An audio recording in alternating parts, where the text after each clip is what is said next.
예, 7장의 내용들, 이 9절까지 내용들은 세 가지 환상에 대한 이야기입니다. 첫 번째가 메뚜기 재앙에 대한 환상이고요. 두 번째 환상은 가뭄에 대한 환상입니다. 세 번째는 7절부터 9절까지 다림줄에 관한 환상이죠. 세 가지 내용이 어떤 의미가 있는지 살펴보도록 하겠습니다. 다시 한번 7장 1절을 읽어보도록 하겠습니다. 시작. 주 하나님이 나에게 다음과 같은 것을 보여주셨다. 주님께서 재앙에 쓰실 메뚜기 떼를 만드신다. 두벌가리의 씨가 음돋을 때 곧 왕에게 바치는 곡식을 거두고 나서 다시 두 번째 뿌린 씨가 음돋을 때이다. 네, 하나님이 아모스에게 환상을 보여주시는데 첫 번째 환상입니다. 여기 보시면 재앙에 쓰실 메뚜기 떼를 만드시는 거죠. 그리고 두벌가리 씨가 음돋을 때 곧 왕에게 바치는 곡식을 거두고 나서 다시 두 번째 뿌린 씨가 음돋을 때, 뭐 이 내용에 그렇게 어려운 내용은 없습니다만은, 특별히 이제 일반 백성들이 그 곡식을 거두고 나서 그 밭에 있는 그 풀들이죠. 풀들을 베고 그다음 다시 씨앗을 뭐라 그러죠? 다시 뿌리는 때. 또 이것을 이렇게도 이야기할 수 있겠습니다. 싹이 나고 다시 곡식이 이제 자라기 직전에 뭐 이럴 때죠. 그러니까 싹이 난다는 건 뭡니까? 다시 이제 곡식이 익어가는 과정 중인데 그때 이제 메뚜기가 그것을 먹어버리면 어떻게 되죠? 굉장히 이스라엘에게는 어려운 일이 발생하는 거죠. 이거 환상이라는 걸 여러분 기억하셔야 돼요. 이거 뭡니까? 이 하나님이 이스라엘을 징계하시는 거예요. 징계하시는 환상인데, 그들에게 외국의 군대가 황충 우리가 많이 들어왔잖아요. 어디서 많이 요엘서에서 들어봤죠. 황충 메뚜기 때 황충 또 뭐였죠? 네 가지 재앙으로 표현했었죠. 황충, 메뚜기, 또 기억이 안 나네요. 여러분이 딱 이렇게 이야기해 줘야 되는데 아무도 모르네 기억이. 아무튼 이런 네 가지의 재앙이 이제 요엘서에 기록되었었는데 그때 뭡니까? 그냥 단순히 메뚜기 때 진짜 메뚜기 때가 공격하는 거죠. 이거 환상이기 때문에 외국의 군대가 침입해서 그들의 곡식과 그들의 삶의 재산을 다 빼앗아가 버릴 것이다. 이걸 내가 허락할 것이다. 이런 환상인 거예요. 뭐 이렇게 이 내용을 이해하는 것보다 이게 어떤 환상인가가 더 중요합니다. 그러니까 그들의 곡식이 이제 씨를 뿌렸는데 그걸 다 먹어버렸다는 것은 그들의 재산이 다 빼앗긴다는 말 이야기하는 거예요. 이거 굉장히 치명적입니다. 그럼 이스라엘이 어떤 상황이 됩니까? 굶주리고 다 이제 그들의 재산을 빼앗기는 상황이 되는 거죠. 그때 아모스가 어떻게 합니까? 2절 같이 읽어보겠습니다. 시작. 메뚜기 떼가 땅 위에 푸른 풀을 모두 먹어버리는 것을 내가 보고서 주 하나님 용서하여 주십시오. 야곱이 어떻게 견뎌낼 수 있겠습니까? 그는 너무 어립니다 하고 간청하니. 네. 그러니까 메뚜기가 땅의 풀을 다 먹어버리면 그 다음에는 땅의 풀을 먹고 그다음 채소를 먹겠죠. 그러니까 곡식만 먹는 게 아니라 거기 남아있는 다른 열매들 이런 걸 다 먹을 차례 아닙니까? 이것은 그 아까도 이야기했던 것처럼 침략군이 이스라엘 나라를 차례로 다 점령해 버리는, 그리고 그들이 가지고 있는 소유를 다 빼앗기게 되는 것, 이런 것을 환상으로 보여주는데, 이때 선지자 아모스가 이스라엘을 위해서 기도했습니다. 그가 기도했던 내용이 이렇게 나오죠. 주 하나님 용서하여 주십시오. 야곱이 이렇게 어떻게 견뎌낼 수 있겠습니까? 야곱은 뭡니까? 야곱은 북왕국 이스라엘의 대부분의 지파들이 그 후손이잖아요. 10지파가 거기 모였으니까요. 남왕국에는 유일하게 뭡니까? 그 유다 지파하고 베냐민 지파만 있었고, 나머지 열 지파는 전부 다 북왕국. 그래서 그 야곱이라는 표현은 북왕국 이스라엘을 표현할 때 쓰는 이야기입니다. 근데 어떻습니까? 야곱이 미약하다라고 이스라엘이 아주 작다는 뜻입니다. 이게 어떤 현상들이냐면 그 당시에 여로보암이 왕이지만 그가 죽고 나서는 뭐 그 아들 스가랴가 왕이 되지만 스가랴가 나중에 살룸에 의해서 암살을 당하죠. 열왕기하 15장에 그런 내용이 나옵니다. 그런데 야곱이 미약하다는 것은 그가 이런 어떤 상황들이 당했을 때 이스라엘이 겪게 될 어려움이나 이런 것들을 아모스가 미리 하나님 앞에 하나님 이들 용서해 주십시오. 기간을 더 주십시오. 아마 이런 내용인 것 같아요. 그래서 이스라엘에게 실제로 심판이 임했을 때 그 심판을 연기해 달라고 사실은 기도하는 것입니다. 아직 그들이 회개할 수 있는 기회를 달라고 이야기하는 거죠. 3절 같이 읽어봅시다. 시작. 주님께서 이에 대하여 뜻을 돌이키셨다. 그리고 주님께서 말씀하셨다. 이것이 이루어지지 않게 하겠다. 뜻을 돌이켜라는 말은 니캄이라는 히브리어 말인데 회개한다는 뜻입니다. 하나님께서는 어때요? 티끌만큼도 하나님 죄가 없으신 분이거든요. 그런데 하나님이 어때요? 회개했다는 거예요. 하나님께는 해당되지 않는 단어가 사용됩니다. 그런데 여기서는 비유적으로 이 단어가 쓰여진 것이죠. 하나님께서 회개하듯이 이스라엘에게 대한 그의 계획을 변경하셨다는 뜻입니다. 선지자의 기도했다고 하나님이 자기의 뜻을 돌이켰다는 것은 무엇을 이야기합니까? 이스라엘은 어떻게 해야 될까요? 그들 역시도 돌이켜야 된다는 것을 이야기해 주죠. 왜 그를 긍휼히 여기셔서 자기 회개할 것이 없는 하나님이 그 뜻을 돌이키셨잖아요. 그럼 당연히 그 기회가 주어진 것으로 깨달아야 될 이스라엘 백성들이 그 후에 시간이 주어졌지만 그들은 돌이키지 않았습니다. 이게 문제죠. 그래서 두 번째 환상이 보이는 것입니다. 두 번째 환상을 봅시다. 4절 같이 읽어볼까요? 시작. 주 하나님이 나에게 다음과 같은 것을 보여주셨다. 보니 주 하나님이 불을 불러서 징벌하신다. 그 불이 깊이 흐르는 지하수를 말리고 농경지를 살라버린다. 자, 두 번째 환상이죠.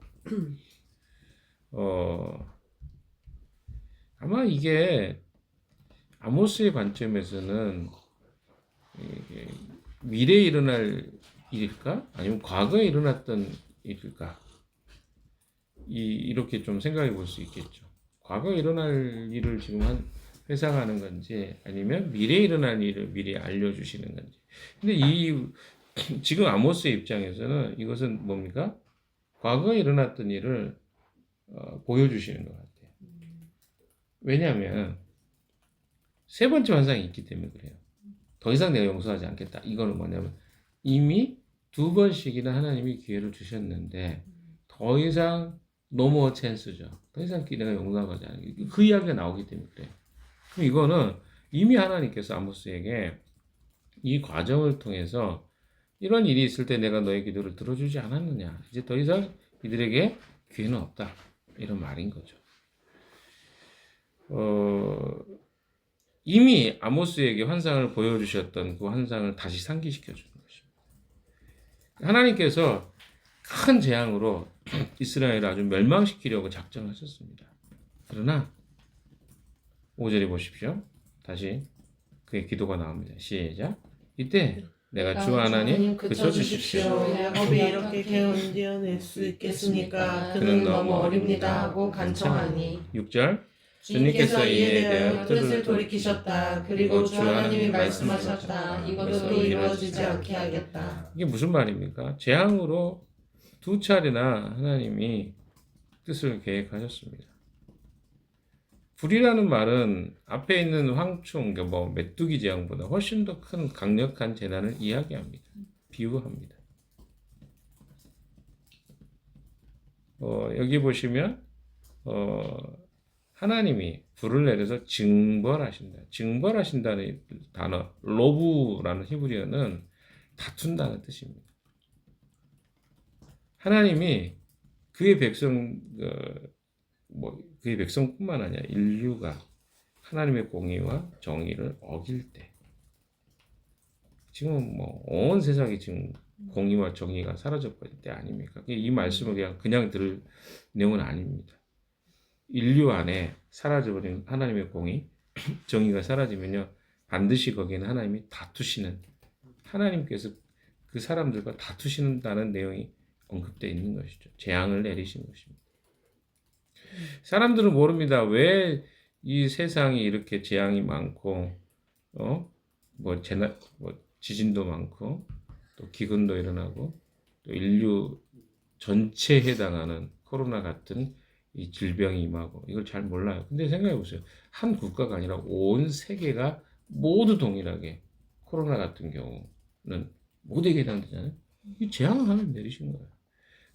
근데 그 이유 중에 하나가 하나님의 공의와 정의가 이 세상에 사라져 버렸을 때 하나님은 징벌하시는 분이시죠.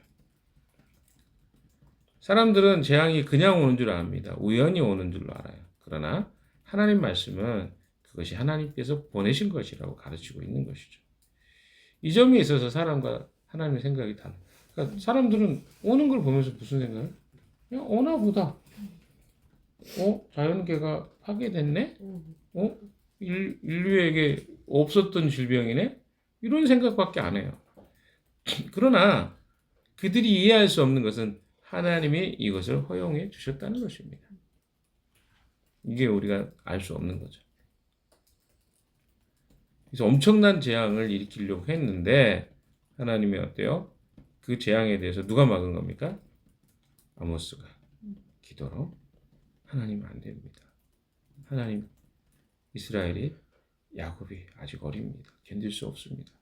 이렇게 이야기한 거예요. 이게 굉장히 중요한 내용이에요. 왜? 하나님 백성이 이 인류의 재앙과 이 문제 앞에서도 어때요? 그것이 지원될 수 있는 사람들 하나님 이 땅에 우리를 부르셨다는 것이죠. 놀라운 일이죠. 이게 그리스도인의 모습입니다. 아모스가 우리로 따지면 하나님의 사람들의 모습이라고 볼 수 있겠죠. 7절 이하를 보겠습니다.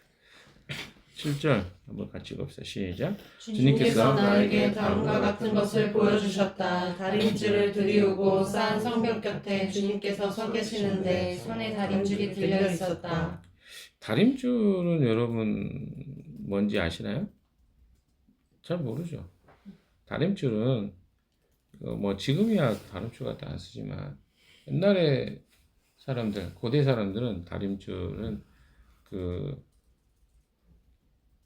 건물을 쌓을 때 그것이 잘 쌓여졌는지, 그러니까 이게 기울어지지 않았는지 기울어졌는지를 알기 위해서 어떻게 해요? 그 쇳덩어리를 실에 달아가지고 쭉 내립니다. 그럼 어때요? 그게 우리가 중력에 의해서 쫙 일자로 펴지겠죠. 그럼 그 줄로 어떻게 하는 거예요? 이게 지금 잘 쌓아졌는지 삐뚤어졌는지 그걸 확인하는 거예요. 그래서 위에서 쭉 내려보면 이거 잘 쌓아졌습니다 이렇게 하는 거고, 다림줄에 의해서 잘 안 쌓아지면 어때요? 다시 쌓아야 돼요. 다 허물고. 그게 다림줄입니다. 건축에 쓰는 물건이죠. 자, 그걸 들고 계시는 거예요. 이게 무슨 의미인지 한번 생각해 봅시다. 8절도 같이 읽어봐요. 시작. 주님께서 나에게 아모스야 내가 무엇을 보느냐 하고 물으시기에 내가 대답하기를 다림줄입니다 하니 주님께서 선언하신다. 내가 나의 백성 이스라엘의 한가운데 다림줄을 들이워 놓겠다. 내가 이스라엘을 다시는 용서하지 않겠다. 이 말은 뭘까요? 다림줄로 판단하시겠다. 아까 건축에 대한 이야기 했잖아요. 이거는 사실은 다림줄의 이야기는요, 여기에만 나오는 게 아닙니다. 열왕기하 21장 13절, 이사야서 34장 11절. 그러니까 이게 담을 쌓을 때도 쓰이지만 헐 때도 쓰입니다. 다림줄 어디까지 헐어야 돼? 왜? 삐뚤어진 데가 어딘지 확인하고 허는 거예요. 그러잖아요. 잘 됐는데 그걸 다 할 필요 없고, 근데 지금 뭔가 삐뚤어진 것은 다 헐어버리겠다는 거죠. 그래서 이 다림줄이라는 것은 심판의 의미로도 자주 종종 쓰입니다. 왜요? 그 살아왔던 삶에 대한 하나님의 정의와 공의가 기준인데 그 기준에 부합되면 다 얼어버리는 거죠. 그런 의미로 지금 다림줄이 나온 거예요. 여기서 8절의 이야기가 그렇지 않습니까? 아모스야, 내가 무엇을 보냐? 다림줄입니다. 하나님께서 선언하시죠. 이 이야기를 하시면서 내가 나의 백성 이스라엘의 한가운데 다름질을 들이워 놓겠다. 내가 이스라엘 다시는 용서하지. 이제는 더 이상 용서할 수 없는 상황이 된 거죠. 그래서 하나님의 심판을 선언하고 계신 것입니다. 근데 어떤 심판이냐면 9절에 보세요. 무엇이 지금 이 다림줄에 의해서 심판이 됐냐면 9절이야. 9절 같이 읽어봅시다. 시작. 이삭의 산당들은 황폐해지고 이스라엘의 성소들은 파괴될 것이다. 내가 칼을 들고서 여로보암의 나라를 치겠다. 이유가 이것입니다. 이삭의 산당들은 뭡니까? 이스라엘 사람들이 이삭을 존중하고 존경했다는 뜻이죠. 이삭은 누굽니까? 야곱의 아버지잖아요. 야곱의 아버지이면 이삭이 당연히 존중받아야 되겠죠. 그런데 이삭의 산당들이라는 것은 이삭의 예배드리던 곳곳마다 신당을 만든 거예요. 여러분 그 신당은요 열왕기 상하할 때 제가 여러 차례 이야기 드렸습니다. 신당이 어떤 것이에요? 신당은 개인적으로 이스라엘 사람들이 만들어 놓은 그런 예배 초소예요. 근데 사실 하나님은 그것을 결코 달가워하지 않으셨습니다. 왜냐하면 굉장히 개인주의화된 자기 나름으로 만들어 놓은 뭐랄까요? 신사 같은 일본의 그 굉장히 잡신들을 막 섬기고 하는 것처럼 그렇게 자기들이 다 그 사회 곳곳에 그렇게 만들어 놓은 거예요. 그게 우상숭배의 수단이 된 거예요. 그런 것들이. 그런데 그런 이삭이 예배드렸던 그런 곳곳에 신당을 세웠던 것 하나님이 좋아하시겠습니까? 그것은 하나님보다 사람을 더욱 숭배하는 경향을 가진, 그러니까 거기다가 뭐 이삭이 뭐 했던 장소 그 기념하고 뭐 물건을 뭐 숭상한다 이런 미신과 같은 그런 거죠. 그리고 그때 그들의 제사 내용도 미신적 요소를 가지고 있었습니다. 그러니까 하나님은 어때요? 이게 이들의 곳곳에 있는 현상이다. 그러니까 결국은 뭐냐면 하나님으로 숭배하지 않아요. 하나님은 분명히 어때요? 땅에 있는 것이나 하늘에 있는 것이나 뭐 땅에 있는 것이 어떤 것도 하나님 형상도 만들지 말고 그 이름으로 하나님이라고 지칭하지 말라. 그런데 어때요? 그들이 그렇게 하고 있었던 것이죠. 그래서 이게 심판의 원인이었어요. 견딜 수 없는 심판의 이유. 그러니까 우상숭배와 뭡니까? 영적인 타락의 이유가 하나님이 그들을 심판하는 핵심적 요소. 더 이상 견딜 수 없다. 하나님이 그걸 기뻐하지 않으셨습니다. 또한 이스라엘의 성소가 뭡니까? 거룩하다고 해서 그들이 나름 예배 처소처럼 만들어 놓은 곳들이에요.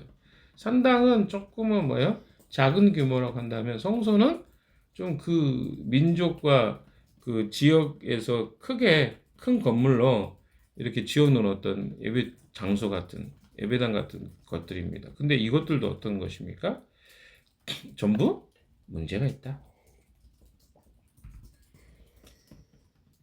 이 이스라엘의 성소들은 파괴될 것이다. 내가 칼을 들고 일어나서 여로보암의 나라를 치겠다. 그러니까 지금 이스라엘은요 완전히 나라가 황폐화됐어요. 어떤 부분이 황폐가 됐습니까?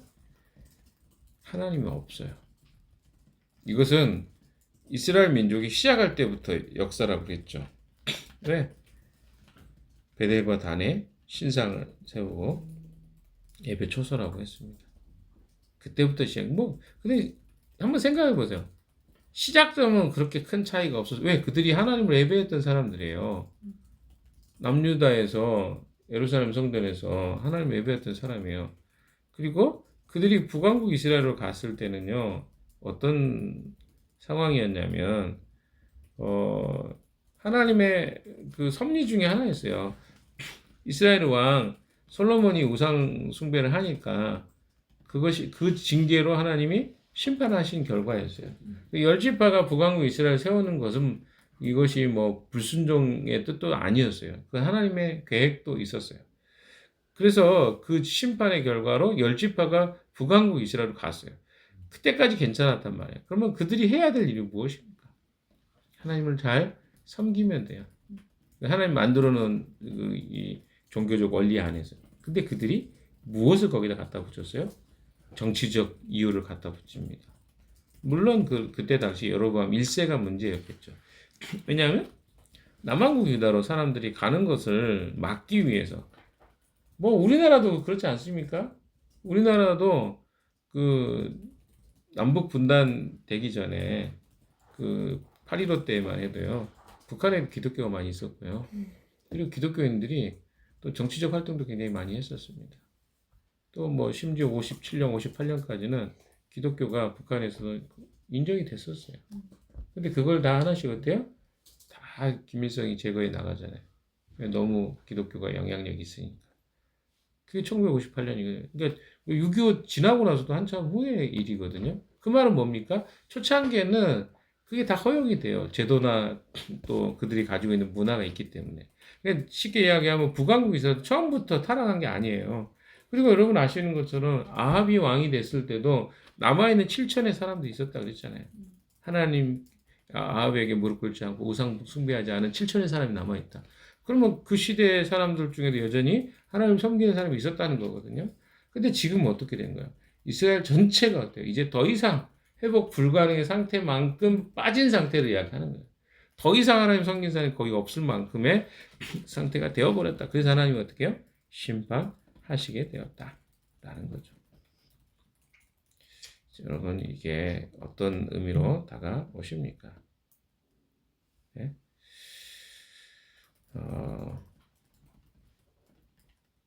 이런 내용들을 우리가 조금 보면요. 아, 하나님의 심판이 그냥 임하는 게 아니구나라는 걸 다시 한번 정리됩니다. 제가 누차례 말씀드렸죠. 어제도 제가 이야기 드렸고 심판의 순간이 오기 전에 우리에게 경고만 하실 때 우리가 깨닫는 건 지혜다. 근데 심판이 진짜 선언돼 버리니 그때는 기회가 없다. 그래서 우리 자신을 살피는 거, 성찰하는 거 그런 의미에서 중요합니다. 왜? 내가 무엇이 그러니까 내 몸에 어떤 현상이 조금씩 나타나잖아요. 아니면